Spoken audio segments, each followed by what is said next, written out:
Welcome to radio.com. After a chilly, windy, I actually went in the pool today swimming, but I tell you, when you got out of the pool, it was freezing. I mean, it was like barely 60 degrees and it was windy. So it was a little nippy for that today. But hey, we're heading towards Memorial Day weekend and we're trying to get some things back here and trying to move in the right direction. Clearly, as cities and counties and municipalities start to try to open up slowly and hopefully do it carefully, and we do this the right way. We are seeing sports start to edge its way back little by little.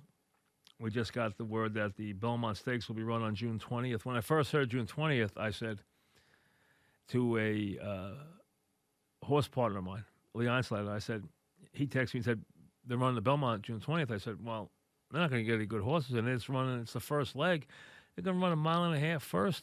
No one's going to run in the race. Uh, they knew that too, because you can't have the mile and a half race first and then back the horses down in distance from there. The only time when they've run on Derby Day, it's the first time they ever go a mile and a quarter. And then the ones that hang in there, or the ones that are trying to make history, they go to the Preakness and then they go run the test of the champion, the mile and a half. Now, if you're going to run the Belmont first, which they are this year, they're going to run it June 20th. They're going to run the Derby much later. Okay, you're running both races much later. So the bottom line is, it's going to be the first of the three. They're going to run it at a mile and eighth. It's going to be a stepping stone, which is the only way to do it. And listen, this is just this one year. They'll run the Belmont back at a mile and a half in the future. I'm sure they will. But right now, they're going to run it June 20th at a mile and an eighth. And then it will draw the Derby horses, because that'll be the first step to try and see if you can have a reverse Triple Crown. But that's the way it goes. But so the Belmont Stakes will be June 20th. I would think the regular Belmont card, which is a great card. There's great races on that day. There's no fans, of course. Okay, I mean, so we know that. We don't know if there's going to be racing at Saratoga yet. I think there will. I think there will be racing. No fans. There's no sales. There's no fans. But I do think there will be racing. It's just my feeling, because I think the state needs the money. So racing from Belmont begins very soon. The Belmont will be June 20th, and I would think that card will be the typical card with the Woody Stevens and the 5 or 6 other stakes that are run that day. There's some great stake races run that day. There's a couple of really nice turf races run that day. There's a really nice turf 7 furlong turf stake. There's the Woody Stevens. There's the 5 or 6 other really classic races. There's probably 4 or 5 grade ones on the day. So it's a great day of racing. So that comes your way June 20th. We know that. No fans. Nothing with sports has any fans. We know that. Everything that's being discussed, as we hear sports talk about coming back, and the Athletics, Jason Stark, who covers baseball very closely, we will get to him about what baseball's up to with the players, negotiations, and everything else right now going on. Football, over the weekend, you heard me talk with Scott Pioli about the ridiculous rule they were going to entertain. That rule got shot down. Made no sense from an NFL standpoint of changing your draft order or incentivizing the draft for minority hirings or minority movements in the front office. So that got shot down, but they did enhance the Rooney Rule. The new rule will state that you will have for a head coach vacancy, you will have to interview 2 minority candidates from the outside. And you will have to now, which you didn't have to do in the past, you will have to now interview a candidate for offensive coordinator, defensive coordinator, or special teams coach. You will have to interview 1 minority candidate from the outside for each job. And they've allowed coaches now, which is a change, and this has always been a tricky one. Guys want to keep their attractive young coaches who they like. So they were putting fake tags on them. They took away all distinctions, and they said, listen, there's no distinction. If you're an assistant, you can't go you can't go interview for an assistant head coach job, or you can't go interview for in a coordinator job. Okay, if you're on the contract, now you can. Now you can go and you can interview for a advancement in the front office, or you can go and interview for a coordinator advancement. You can do that now. So they've opened it up now to the allowing, taking a lot of that out now and allowing you to go into another organization if you like someone and be able to interview them. So thinking they could create more movement that way. If they do, they do. To me, the biggest thing they have to do if they want to get more minority head coaches is to create a larger minority pool, which means incentivize getting people to, especially the kind of guys who would fast track, who are your star players. Get them to want to be coaches. You don't get them to coach. They don't go into coaching. And the reason why is they made a lot of money and they don't want to put in the hours. And they don't want to start with grunge work. And so if they do that and get them on the wheel, plus there has to be a faster way to get guys to be coordinators. And I really think that one place where there is still some inherent racism is most of the guys who are the passing gurus, are, meaning the passing coaches, are white. Quarterback coaches, the passing coaches, they seem to be white, for the most part, who are connected to the passing game, and the connection to the passing game is the fastest way to get advancement as a coach. Leftwich Brian Leftwich is now a guy who's an exception to that rule, and watch, he'll be a candidate for a head coaching job very soon. But you need to have more of those guys, and if they get in the pipeline, they'll get jobs. Because the one thing I don't believe is I think that the institutionalized racism that you used to have, where they didn't want black head coaches, they didn't want black head coaches, they didn't want black quarterbacks, they didn't want black centers, they didn't want black safeties. Those days are gone. And I don't think they don't care. I don't think they care about having a black head coach. I think, listen, there might be a coach, an owner who doesn't want a black head coach, but I think it's rare. I think what happens is there just aren't enough. There's an overwhelming number of white candidates. There aren't an overwhelming number of minority candidates. I just think it's a numbers game. So every year, if there's 20 hot coaches, only 3 or 4 of them are minority candidates. There need to be more. The pool has to be bigger. When that happens, I think we will head in the right direction in that regard. Because I really don't. Now maybe I'm wrong. I'm being naive on that. I don't think so. But I really don't think that there's, this is no longer, when you had teams that just, in the old days, you knew the Washington Redskins weren't going to have black players. You knew the Boston Red Sox weren't going to have black players. For a long time, the New York Yankees weren't going to have black players. I mean, that was institutionalized. But it was a different world then. I don't think you have that now. I don't think a team says, and I don't know if we should do a study like this. I don't know if this would be offensive or just to be a telltale.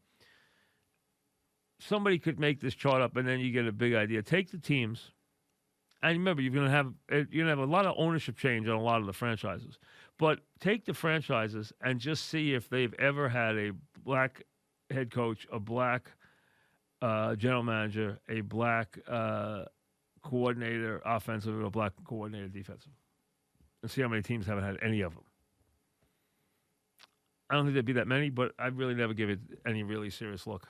Someone mentioned, I think Scott did the other day, about black ownership. Hey, that will come in time. That will come in time. You're going to start to have, I'm sure you do have a couple of black billionaires in this country now. There'll be more. There'll be a lot more. And as there's more, there'll be owners. And that's the way it'll go. I mean, that was just going to take time. All this stuff takes time, especially that. You're going to be a captain of an industry. Remember, to own a team, you're not a player to own a team. You need bigger bucks than that now to own a team. You got to be a guy, who owns some major company or has made a ton of money somewhere, in the stock market, or is a hedge fund guy, or running a company, or being a major CEO, that kind of thing. those kind of guys can be up there and can be in those positions. But that's just going to take time. There's no question about it. But I do think, do I think this Rooney Rule? I think what it's going to lead to is the same guy is going to be bouncing out along. He's going to seem more of a token than even in the past because he's going to wind up bouncing from team to team to team because now every team has to interview two for a head coach, two minority candidates. The one thing about that is, there's certain times. See, I think there should be some common sense here because there's certain times where a team is just going to hire a certain guy. And no one's going to they're going to bring a guy in, but they've already made up their mind. They're bringing in a certain guy. In those cases, that's the case. What you're looking for is when a team is undecided and is looking for the right candidates, that's when you want to put all different candidates, including minority candidates, in front of that team. When Mike Tomlin was interviewed by the Steelers, that was a token interview, and they were blown away. That's how he wound up, becoming Mike Tomlin. It happens that way. It has to happen more that way. Back after this. As close as anybody in the country. Jason, welcome. How are you? Mike, I am doing well. How about you, my friend? I'm good, thank you. All right, tell me, where are we right now? Where are the negotiations? Where are all these crazy safety, requirements? Where are we? Okay, well, we've got two different negotiations going on. All right, the first is over health and safety. You're referring to the 67-page proposal that Major League Baseball made to the players over the weekend, detailing all kinds of specifics of precautions that need to be taken. The union has been going through that proposal, is expected to respond. There, believe it or not, Mike, even after 67 pages, there are a number of other questions that I'm sure the union feels need to be answered. So that, I'm sure.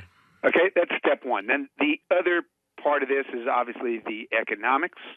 There's been a general discussion of economics, but the Major League Baseball never did make a formal proposal, never proposed that 50-50 revenue split that everybody was talking about last week. So that part still needs to get taken care of. All right, number one, Jason, is there any, in ownership, is there any percentage of owners who want to cash in on the season, or does everybody want to play?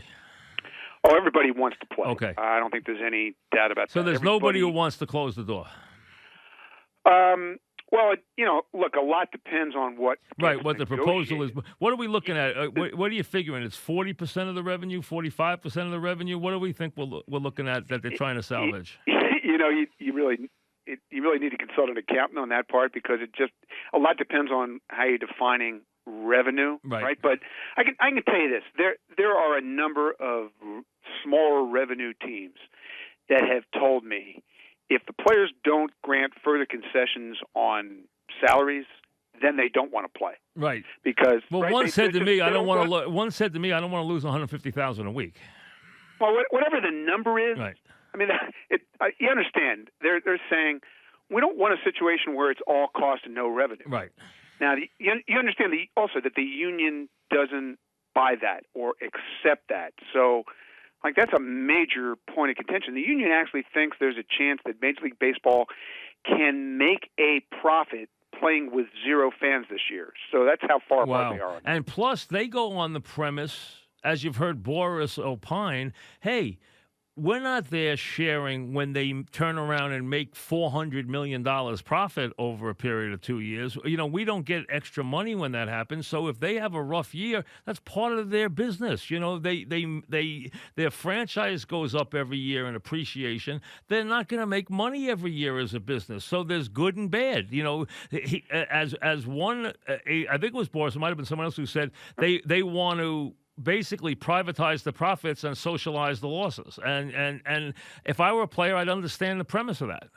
Yeah, this is a Boris theory, and on a lot of levels, there's truth in that. Okay, now owners have a much longer period of time to make up for losses than any players do. That's a fact. No question. But here's the way Major League Baseball responds to that. This is about cash flow. If there is zero cash coming in, then there is no cash flow, and there's no ability to maintain your business. You have to let employees go, and there are multiple ramifications for that on players beyond this year, right? I mean, think about Mookie Betts going out of the free agent market next winter. You think he's going to get $400 million coming off a season like this? No chance. Especially if they don't play? No chance. The ramifications are going to be felt for years. I mean, I totally agree with that. So there's so many different things that there are so many ramifications that play into it. But, the other thing is also when you look at it from a standpoint is everyone has to understand, and this is the one thing that none of them do, is sometimes it's about good faith to people where what is good faith to your employer? What is good faith to the country? What is good faith to the business? So like the players, to me, they owe good faith to their employers, just like the owners owe good faith to the country and to the fans. And, sometimes you got to take a hit. This year, as an example, many broadcasters, maybe you, everybody at FAN, they came to us and asked us all to take a pay cut. We did because we understood the premise that, hey, they're hurting will help when they're hurting. Players have to do that sometimes. Owners have to do that sometimes. It's not always the gravy train. Well, the union would say to that, we've already agreed to prorate our salaries, right? So we're giving back half of our salaries anyway. That's how they would respond. But your point has not really come into play yet. The idea of further sacrifice has not been agreed upon. Right. But I just want you to roll this forward a week and a half or 2 weeks, because then we'll be getting close to June. And if they're going to start spring training 2.0 in the first week of June, this has to get agreed on in, 2 weeks? I want you to imagine the public pressure then. Enormous.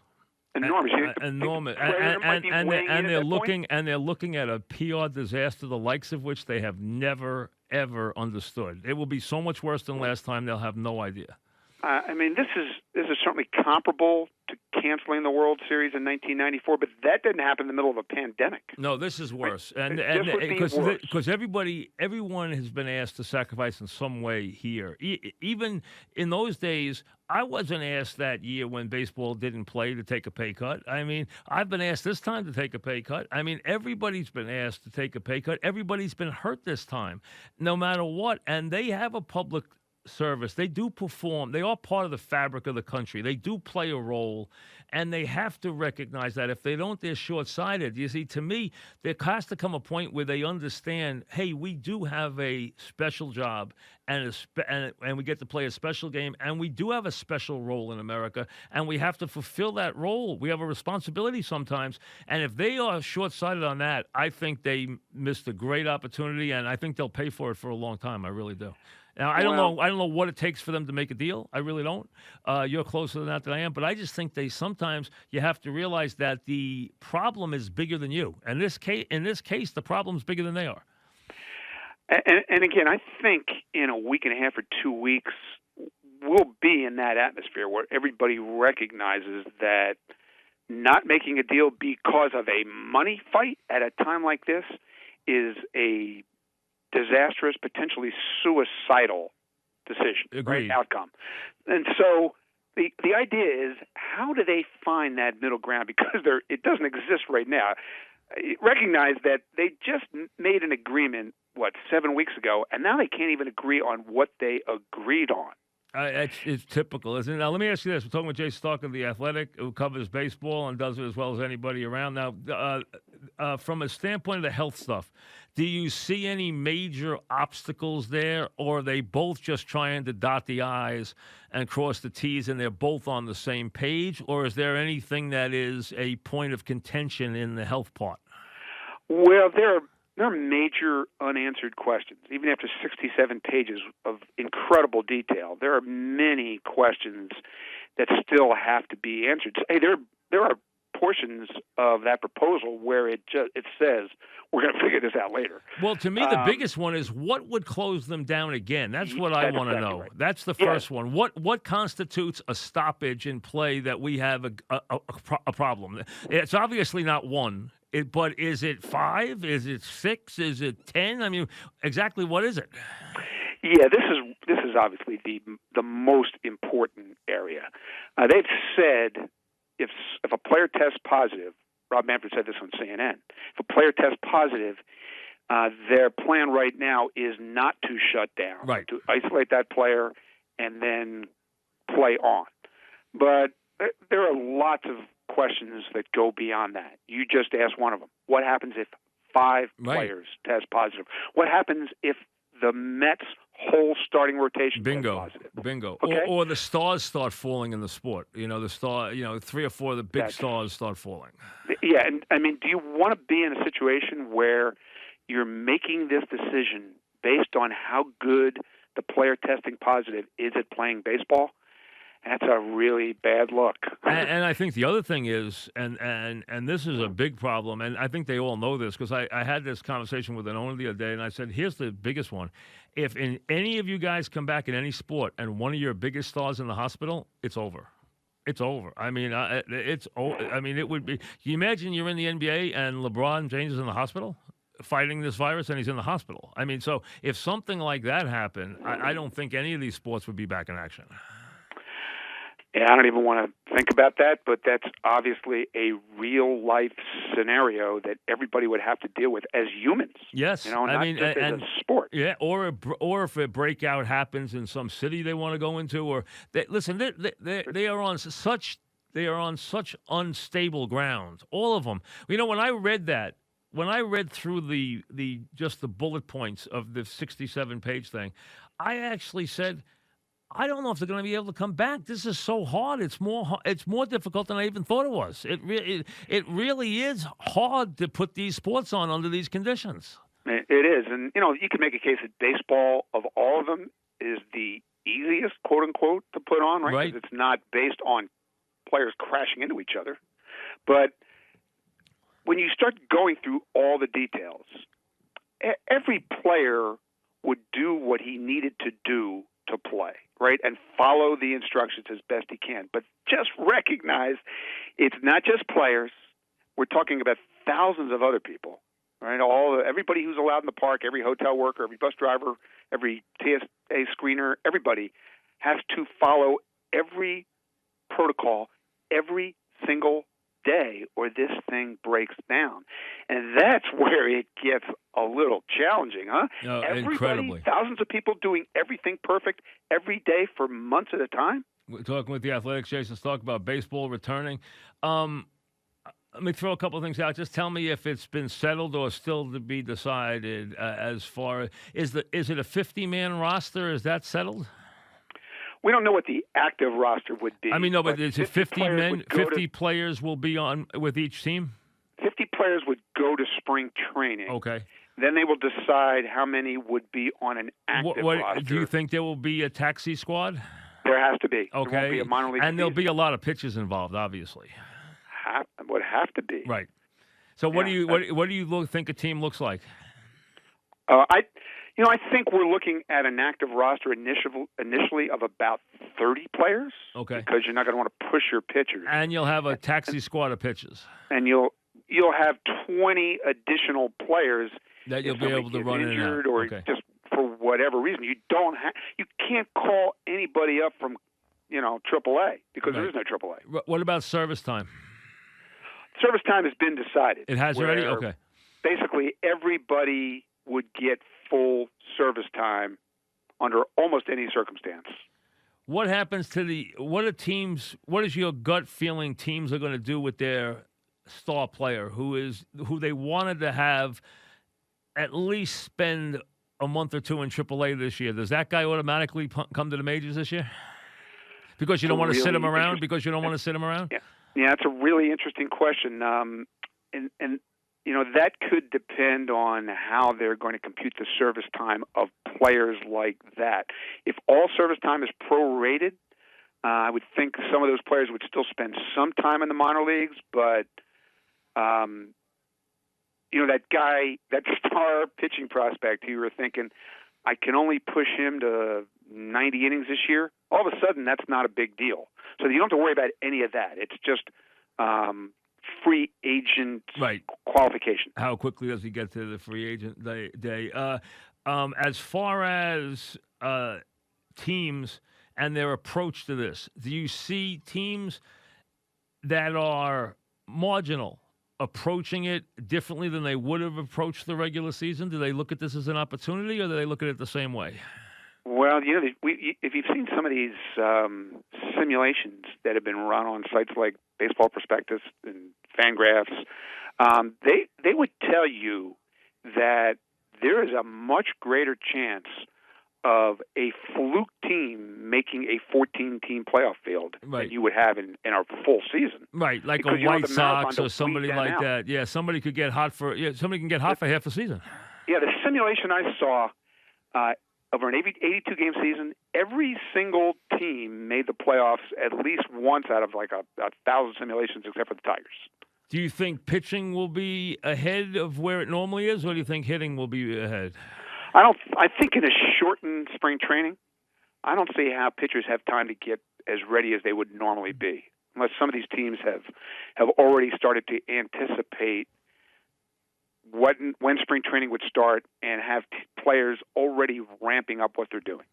Now, what do you think? What do you think that the union wants? I mean, they obviously know that they're looking at a revenue stream of $4 billion that's gone. I mean, when you're talking about gate receipts and secondary and tertiary concessions and parking and everything else, that's $4 billion in baseball. That's a lot of money. That's gone. We don't even know what else is gone, whether it's signage gone, how much of the radio and TV rights is gone. We don't even know about all of it. They're obviously going to save a bunch of it as much as they can. Maybe they save 40% of revenues, maybe 50. Who knows? I've seen different calculations. They obviously don't want the word salary cap. We understand that. But what do you think they're looking for? What do you think they feel is something they can live with? Well, they're going to have to come off this stand that we've already agreed on this. Yeah, that can't happen. Yeah, that can't happen. And I think that what has to happen is that Major League Baseball has to reframe the concept of what it was intending to lay out last week, because that won't even kick off a conversation. Right. But if you think about the concept makes sense. All right. You've got an agreement. I think that. Well, I guess I shouldn't even assume this. The league is saying our revenues obviously are not going to be the same that they would be in a normal season, and we don't know yet what they'll be. We have a union saying we're not convinced you'd lose money by playing under any circumstance. So what the concept is, baseball's saying we don't know what our revenues are going to be, so why don't we just count them all up at some point, and we'll give you half of it. Right. Like that's if you're talking about sounds reasonable. I keep saying, Mike, if you were a Martian and you'd never spent time on this planet, you'd say, "Boy, that's fair." It does sound reasonable, yes. If you know that these two sides and their history, it's fighting words. It's fighting words. Right. So there may be some way to reframe the concept without having to try to prove what's revenue and what isn't. There's not time to do that. But the concept is. Do you think the players are looking for something more fixed, where they got some certain guarantees? I think there's going to have to be a formula, and how you define it, I don't know. But I don't see a negotiation where the players agree to give back another X percent of their salary. I think you have to figure out a way to tie it to something else. I don't know what. All right, let's talk about the combatants for a second. How big are these negotiations for Manfred and Tony Clark? Just think of what's at stake. Yeah, these are big. Their whole reputations, and their reputations too. How will the public react if it all falls apart? They'll go crazy. How will the president react? Crazy. And not only that, baseball will take a harder hit than any other sport, because baseball is different than every other sport. So, because if everybody could have one sport, and I even wrote this, and I got a call from a football owner and said to me, "Why would you make that statement?" And I said, "Listen, because it's true. every sport plays a role. Baseball plays a different role. That's the way this country works. Baseball is different. At a time of crisis, baseball's part of our fabric. It's part of our heartbeat. It just is. That's what baseball's role is. We need baseball back more than we need any other sport back. That's the fact. That's what it's always been. That's what baseball's It's always the fact. done. That's the role baseball plays. It's that, as you said, it's that day-to-day heartbeat that the other sports just can't provide. No, it just has always been that way. That's been baseball's role in life. That's their role. Yeah. Now, I don't know if it's different if the NBA comes back at the same time and the NBA playoffs are going on every night at the same time baseball would be attempting to come back. The circumstances could easily be different this year because everything is different this year. But it is really important for this sport to play. Very important. For that reason and every reason. Very important, but more important to the country than the other sports because it's just that's the role baseball plays. There's a sense of normality to our summers, to this time of year if we have baseball. Baseball will. I've had so many people say to me, you know when I'll feel like we're back a little bit when I can watch and hear a baseball game. And that's what they think this time of year. Doesn't matter if they're the biggest fans or not. Baseball is a constant. It's woven into our fabric. And you know what? Those guys have to understand that's their responsibility in this. They can't shirk it because that's who they are. Right. Baseball is summer. Baseball is an integral part of all of our summer. No question. And, I do think that there is an understanding of that. Everybody feels it who plays it. Everybody feels it who works in it. I do think that takes over to some extent. And I also think there is a mutual resolve to play. Everyone is incredibly motivated to find a way to play. But, Mike, I'm not telling you anything you don't know. Money always gets in the way of everything. Of reason. Of everything. Hey, listen, these are very greedy businessmen and very wealthy businessmen, as we know, millionaires and billionaires. That's what they are. Yeah, but this is one of those times when that can't happen. It can't. It can't. If they can't lose sight of that, and there's got to be someone in ownership and someone on the player side who both understand that. Is there a consensus maker in the owners? Is there one guy who can reach across and be that guy who can make that difference? I've thought about this a lot. This is not the time of Rob Manfred and Michael Weiner perfecting the art of baseball deal making. We wouldn't be in this mess, this public mess, if there was a better level of trust. Right. And yet, I go back to Rob Manfred on CNN saying talking about how confident he was that they would make a deal. And in the back of his mind, could he allow himself to say that if he wasn't really confident, if he hadn't really had a conversation with Tony Clark or someone at the union that led him to believe that? You would hope not, but he's also made a couple of really dumb statements already this year. I mean, he's had a couple of ones he needed to take back, including the trophy, which was not very good to begin with. So he's a nice guy. I like him, but he's had a couple that he needed to take back this year. So I hope that's not the case. But hey, I think the pressure on them is going to grow. They obviously have the pressure from each of their constituencies, but the pressure on the outside will start to grow dramatically. And the president's going to stick his nose in without any question because he knows public wants it and it's an election year and that's a good, easy grandstand for him. He's going to take it. So the bottom line is he's going to be, I'll be in the middle of this. And, so there'll be a lot of pressure exerted on both sides. There's no question. And it will get ugly. This time they better understand the climate. I think they do because we all do. So I think they do. But, when you see what Snell did, and I didn't have a problem with what Snell said about his health, he just shouldn't have couched it the way he said it. I mean, he made it about his W-2. He didn't make it about about his health. You think that was a mistake? Yeah. I don't know him at all, but that's one he'd like to have back. Yeah, for sure. You can talk about your health concerns. Yes. You can't talk about money when there's 30. No, especially when you're dividing it and then saying, "Hey, and I got to pay taxes on top of that." Yeah, you talk about that pressure, and I am counting on that pressure. I think the pressure is the key, and I don't think it'll just come from the White House because politicians love to weigh in on sports. Oh, easy. It's an easy one for them, and right now they're all looking. Hey, it's an election year, and they're all looking for easy wins. Absolutely. It's like the LA City Council voting that Major League Baseball give the Dodgers 2 trophies. Absolutely. Okay? Absolutely. No lose.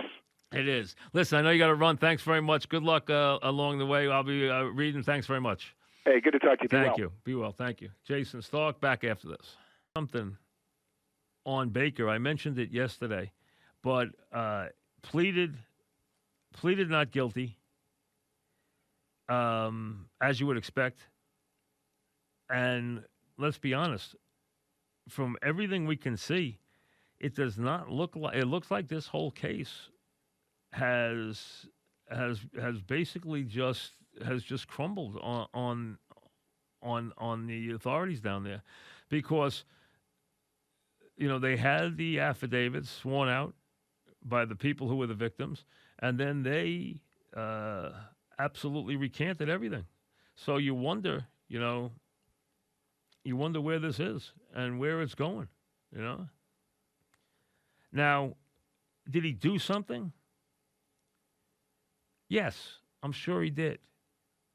What did he do? I don't know.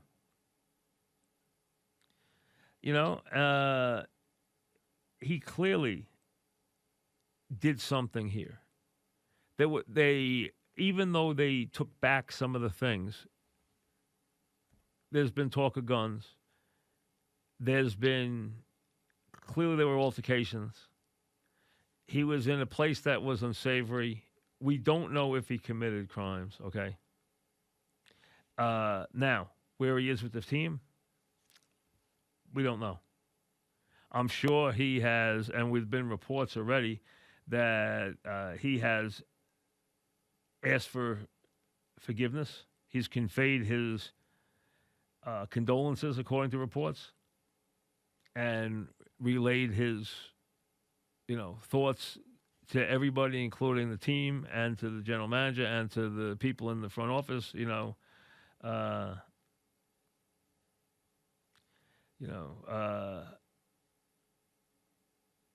He obviously has got some issues. The Giants weren't in love with him last year. One of his guys made the quote, you saw it yesterday, that I look at the kid's eyes and I've already seen a different kid now. He really learned his lesson here. Who knows? We don't know exactly yet what happened. We don't know if, we don't know yet what's going to stand and what's not going to stand, okay? His attorneys feel that the case has gone away. We don't know that yet. What's going to happen is the authorities are going to try and make a case. They're going to go back and they're going to sit on those witnesses. They're going to pressure them. They're going to look to see if they can find any evidence in any way somewhere else. They're going to try and check cell phones and check video and check all kinds of stuff. They're going to look to see if they can prove or pinpoint anything that went on. They're going to try and get one of those witnesses to go back to story number one. Whether that happens or not, I don't know. Or they're going to try and prove that these witnesses were coerced, threatened, bribed. You take your pick. We just don't know. Obviously, his attorneys is talking about how the case has no merit, it should be dismissed. And frankly, if all 5 of the people who swore out the statements that the police reacted to all take them back, they don't have a case unless they have evidence we don't know about. Because that was the only evidence in the case, was the guys who said, hey, they were here. They flipped the table over. They pulled their guns out. He told this guy to shoot this guy. They had guns. They stole the watches. They stole the money. They took off in their fast cars, and away they went. And then they take all those stories back. So the cops are sitting there with egg on their face and saying, wait a second. We've been down this road plenty of times. Who got to you guys? No one got to us. So you come and you have one story one night, and then the next day you're running to us and telling us another story. Now, has this happened in the past and guys gotten away with stuff? Yeah, it has. So can this happen? Sure, it can happen. Now, that doesn't mean the Giants believe that nothing happened. There were reports that he had lost a lot of money 2 days before. No one knows if that's accurate or not. No one knows what's accurate here. But obviously something happened. And whatever it is, it's not good from a Giant standpoint and from a behavioral standpoint. So whether or not he's going to jail, we don't know. And I would say right now, unless there's something that is presented, from what we know that's publicly presented right now, he's not going to jail. Because right now, they don't have any evidence to stand on. If they did, they'd present it. And a big key was they stayed hidden long enough to get those witnesses flipped. Because when you're arrested, you're told, don't go near any of those witnesses. Don't go near anybody who swore out a document against you at all. You can't go near them. You can't talk to them. You can't threaten them. You can't go near them. That is contempt of your case and a violation of your bail. So, but they never were brought in until after they had already flipped the witnesses or got the witnesses to flip. So from that standpoint,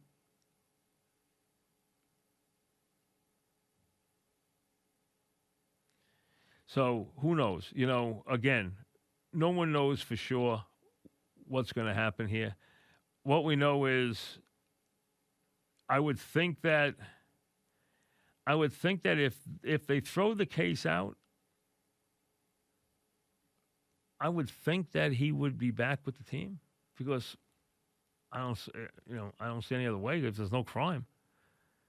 And then the Giants have got to decide, how they want to deal with them. But unless I don't know how I'm sure the Giants can do their own investigation. So the NFL is going to do its own investigation. Obviously, the authorities down there are going to do their own investigation. Okay. And figure out who's lying, who's telling the truth. Just because someone came forward with new evidence after they had already sworn out the old evidence, and, it's why should I believe B versus A? I have no reason to believe A or B. I'm going to believe whatever I want to believe. Now let's see what kind of case we have and take it from there. Now, of course, if you're the attorney, you're screaming, this case has no merit. Everybody that is the reason for him being arrested has already recanted, which they have, as far as we know. Now, they're looking for new witnesses. They're looking for somebody else to admit, hey, I got a knock on the door and somebody threatened me or somebody tried to bribe me or whatever it is, okay? I'm sure he'll do a mea culpa. And, there's already talk that he's back with his parents and he's, training. Giants told Baker basically to keep a low profile. Stay away from the public, stay away from the internet, stay away from everything, and just lay low. So we'll see where it goes. We really don't know. One thing you learn here is you always say alleged because you just don't know. I mean, here's a perfect example why you say alleged, because it doesn't mean that he's innocent. It just means that they can't prove it. And he might be innocent. You don't know that either. But my point is that's why you always if you're mentioning something, you always have to say alleged, because it's alleged till they are found guilty, because of the fact that you just don't know when something's going to fall apart.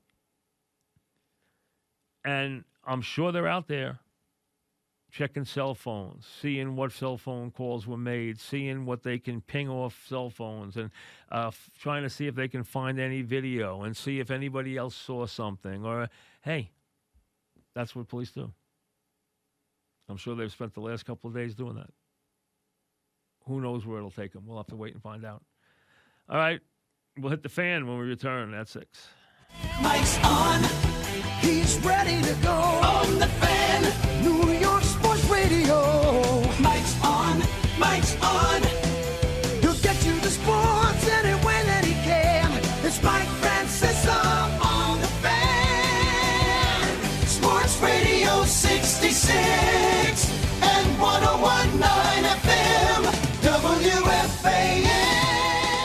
All right, on this May 19th, we come your way right up until 6:30. You got Yankee baseball on the fan tonight with John and Susan as they bring another Yankee victory from days gone by, from halcyon days gone by. And we'll be with you right up until 6:30. Casamigos Tequila, as always, brings you the program, brought to you by those who drink it on this Tuesday evening.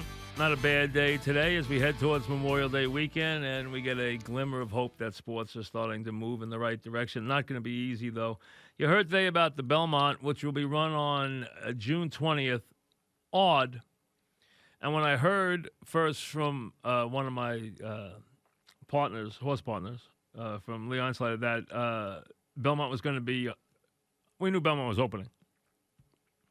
And we've been moving horses around trying to race them here, California, Kentucky. It hasn't been easy getting horses races and stuff. Not an easy time for trainers, for owners, and stuff like that. But, hey, no one's complaining. It's just not an easy time to get, you're bouncing around a lot. But we know Belmont's opening without fans. So they decided to have the Belmont. When I saw the Belmont on the 20th, I'm like, wow. They're going to get, what I said was, they're going to get nobody in the race because nobody's putting a developing 3-year-old in a mile-and-a-half race on June 20th. And they know that. So I then heard after that they were racing the race at a mile and an eighth. Makes sense. Folks, I'm sure they didn't want to change the distance, although in years past they had talked about changing the distance. It's weird that the third leg will go first. But remember, the idea is your horses race a mile and an eighth. They run a mile and a quarter for the first time on Derby Day. And then they go to the Preakness. They run a mile and 3/16. And then they decide whether they can, if they are running for history, they're going. But otherwise, they decide whether they want to take the test of a champion, which means they're never going to run another race at a mile and a half on the dirt. It's not going to happen. It doesn't happen often. First of all, there are very few tracks that can have that race. Secondly, Belmont is the only mile and a half oval in the United States. There is no other oval that is a mile and a half. Tracks are usually a mile around. Belmont is a mile and a half around. So it's once around the dirt track for the race. It's a very unusual race. It doesn't happen. So the bottom line is if you run your horse on that, you lead him up to that, and then you have to give your horse some time off and then start to reshape him and retrain him for the rest of his career.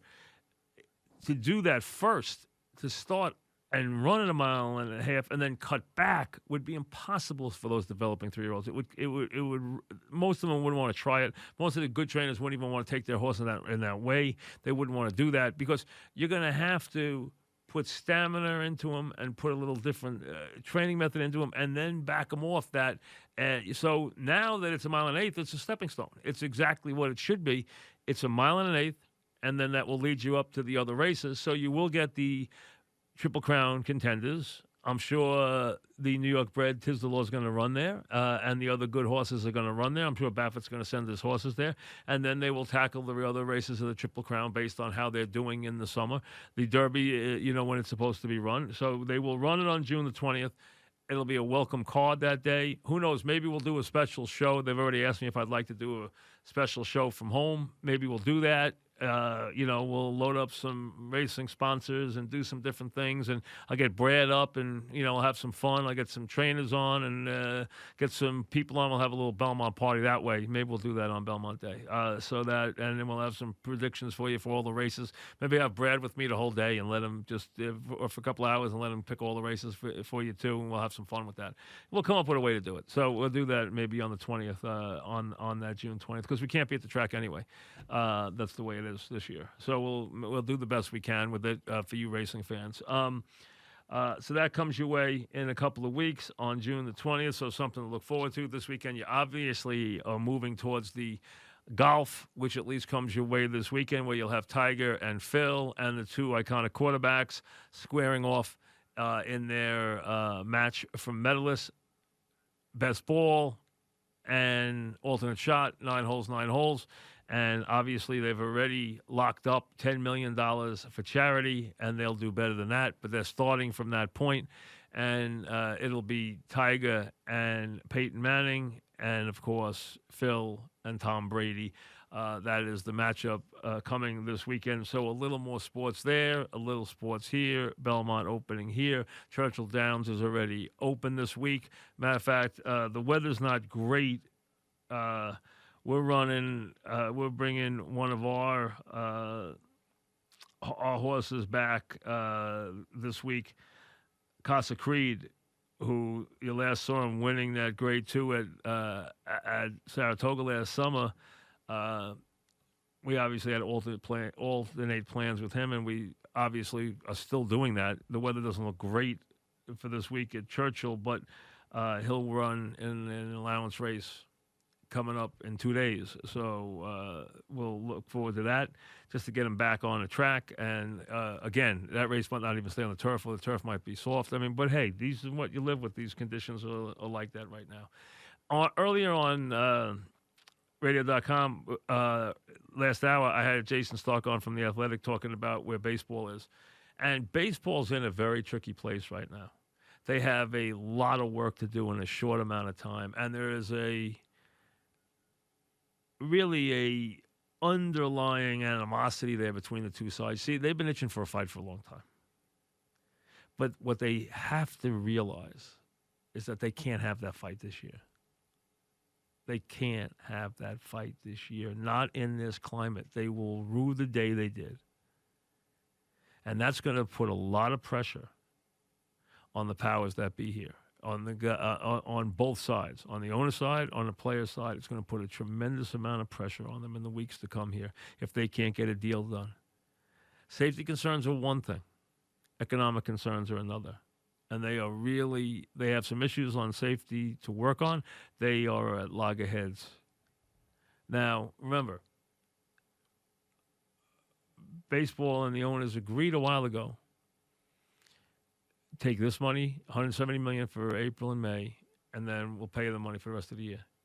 It can't happen now. They didn't know they were going to be playing under these conditions. So now they can't do it, because if they open up, if you're a team that's got a payroll in excess of, say, 130, 140 million, you're going to be losing a lot of money this year. These owners don't want to do that. I think they understand they're not going to make a lot of money, but they don't want to lose a lot of money. But what happens is you have the other side here is you have the agents filling the players' heads with, hey, you don't share in when they make a ton of money, and when the franchise they bought for 120 million goes for $1.8 billion when they sell it, you don't share in that. So you understand some years is not great for them. Some years when they make a ton of money, they don't come to you and give you more. So you don't have to share in the losses when they have a bad year. I understand the premise. It's not a bad premise when you're looking at things over the long term. But they both have to understand that they have civic responsibilities this year. To those who a lot is given, a lot is expected. And that means there's certain times where you have to understand, hey, I get it. This is what the country needs. This is what the city I play in needs. This is what the fans need. Okay? And the owners have to say, this is what my TV partners need. This is what my broadcast partners need. They need me to come back. So we'll make this deal. Some of it's semantics. The offer of splitting the revenue 50-50 doesn't sound bad, but when you're talking in those terms and it sounds like a salary cap, that's fighting words to the players. So you have to couch it the way it needs to be couched. There has to be consideration in both sides of the negotiation, but both sides have to realize that they are playing with fire here, because they will get not only just absolutely destroyed from the media and from the fans and from the public, but the sanctimonious and phony politicians will see that as an easy layup win in an election year, and they will play it for all it's worth. What better way than to scream and yell about baseball coming back and these rich owners and these rich can't lose. It's a no-loss position. You take the fan stance, you take the city that they play in stance, and demand they come back. And you know what? It's a home run position in an election year. And they're going to jump on it. They know that. They're going to be hearing that loud and clear. So they are in the next couple of weeks, if they can't come to some kind of agreement, and you have to feel that they will, because you just can't understand that they would be dumb enough to let that happen this year. But if it does, they will rue the day it did, because they will pay for it for years and years to come. And yes, you know what? Baseball plays a special role here. People will feel different about where America is the day baseball's back.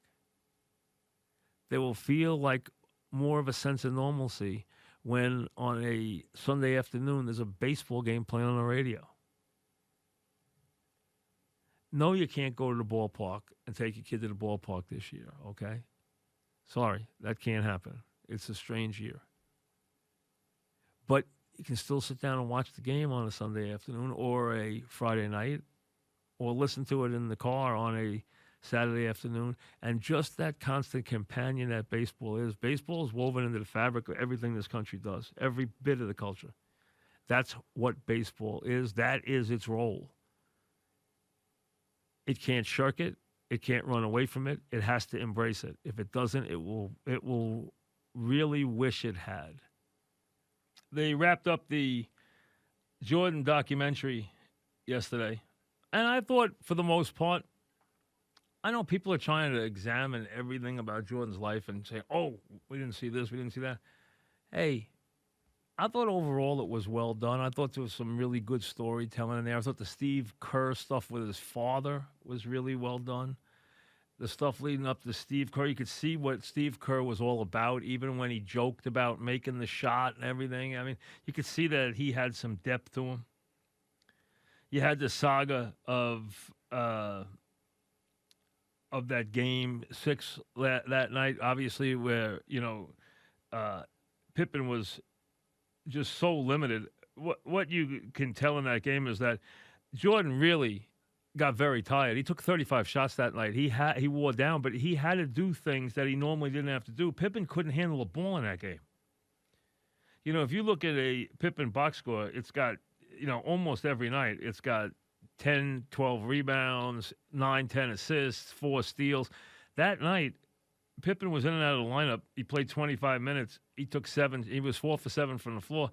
He had 3 rebounds and a couple of assists because he never had the ball. He couldn't even handle the ball. He was just a decoy the whole night.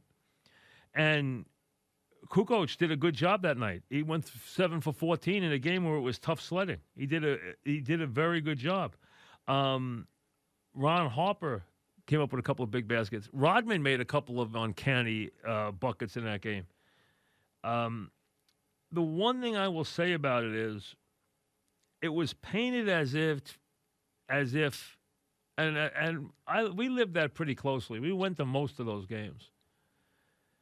And listen, his ability to hit big shots at the end of the games is legendary. He was great at it. There's no question. He was going to take the last shot. Most days he would make the last shot. That was his greatness. That was what he was. That's who he was. And as I've told you many times, it didn't matter if he was going to score his 35 points. It didn't matter if he was, 12 for 18 or 12 for 35. It didn't make any difference. He's going to keep firing it up there no matter what. And if he missed a whole bunch of shots, so what? He had games where he missed 20 shots. It didn't make any difference. He had games where he made a lot of shots. None of it mattered. He was going to do it. And that was it. The one thing he didn't have was he didn't have Pippen in his normal position on either end of the floor in that game. They couldn't even use Pippen as a double teamer on Malone late in the game, which would have been his role because of the fact that he couldn't move. So it was a great finish, and what he did on both ends of the floor in the last, the basket, the steal, the basket, it's unbelievable. But they almost made it seem like every game had a saga to it. Not every game has a great storyline to it. Some of them are just final games. You know that have good endings, bad endings. Not every game has a saga to it. And it almost seemed like they tried to make it seem like every one of these games, even games that are, 96-54 have a saga to them. No, they don't. They're blowouts. They have a saga to them. They ran them out of the gym. It happens. It happens in the finals. Teams get run out of the gym. Hey, I remember the Celtics in the Memorial Day Massacre running the Lakers out of the gym, and 4 days later, the Lakers came back and won Game 2 and won the series in 6 in Boston Garden. I was in the locker room as they were ducking champagne corks. They were popping them all over that little locker room in Game 6. And they got run out of the building in Game 1 fashion like I never saw a team hotter. Guys like Wedman, the second team for that was a great deep team, and Bill Walton on the second team. I mean that team was was unreal. And yeah, Wedman. I think Wedman went 8 for 8 in that game. The bottom line is they ran him out of the gym that first game, and they said Kareem was old, and then Kareem had like 37 points in Game 2.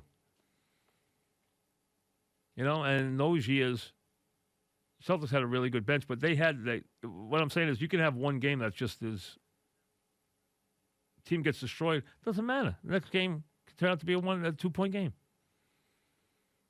But I don't think every game has a saga to it, as they tried to depict those games where every game seemed to have, I had a reason why I hated this guy. I had a reason why I hated this guy. I had a reason why I hated this guy. I had this theme going on. Not every game's got a theme. Sometimes they're just finals. Sometimes they're just games. And they played a lot of great games, and they were a great team. It's really grueling to be that good for that long. That's really the saga, is that it's really hard to be good all those years and have everybody shooting at you and get it done over that period of time. Get it done when you're healthy. Get it done when there's something wrong off the court. Get it done when you're mad at something. Get it done when you can't, play because you're hurt or sick or whatever. And that's what those guys were able to do.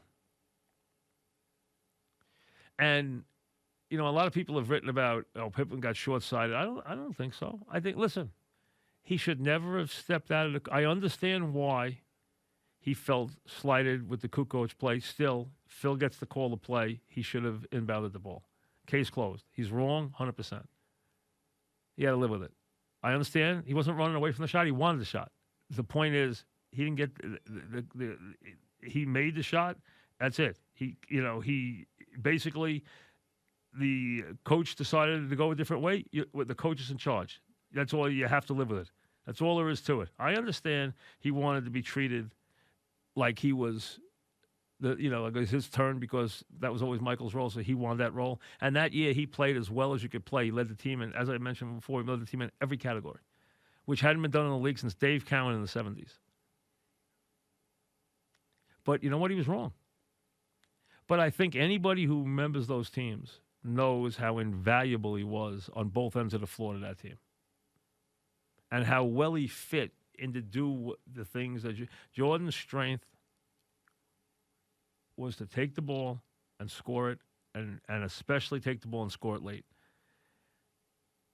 That was the weakest part of Pippen's game. He was not a last-minute short. He was not a clutch scorer. That was not his strength. He could score, and he would score 20 points every game, but that was not his strength to take the last shot because he wasn't a good shooter. The shooting was the weakest part of his game.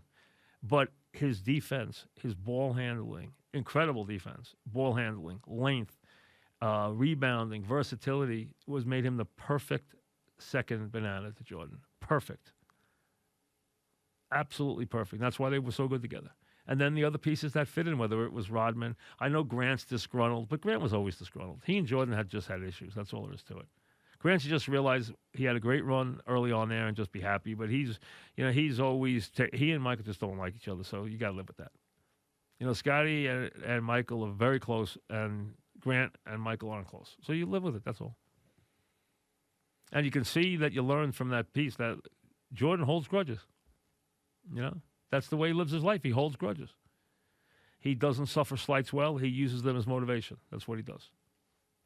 So I thought it was pretty good. I thought the storytelling in there was really good. The only thing I'd say is I think sometimes they went to great lengths to create a saga for every game.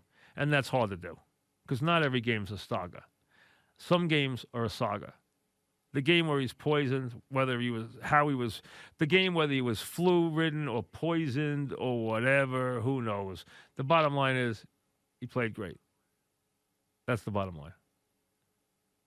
There were games where he overcame whatever he had to overcome, and he was there to make the last shot. And then you had the moments when someone else did, or someone had to fill in, or whatever, whether it was Paxson, whether it was Kerr, or the guys who had to contribute and do what they did. And I thought some of that storytelling was very, very good. So I thought overall, I thought it was very entertaining. It was well done.